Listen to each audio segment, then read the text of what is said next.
Chính post nhiều cùng ôm chen khi cha nó lắm sâu thù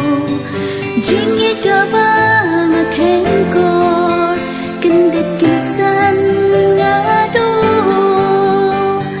tăng khi mát kim lá bên nghen ya đô nuốt ba lap dan chính em kawan ra chính tên là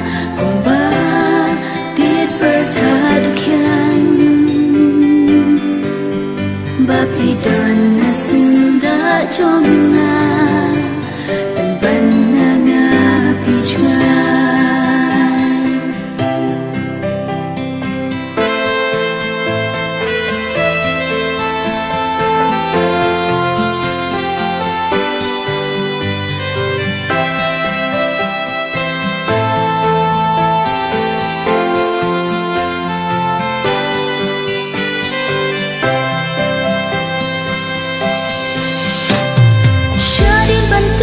Tiang ngắm qua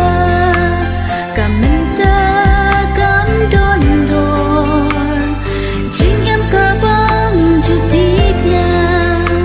sẽ chỉ xin cả chúc con khi chính post nhiều bớt ngâu tên na kiếm la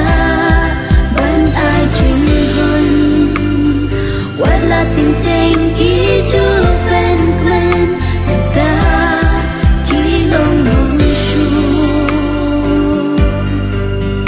Bapidan hasinda chomna ban nga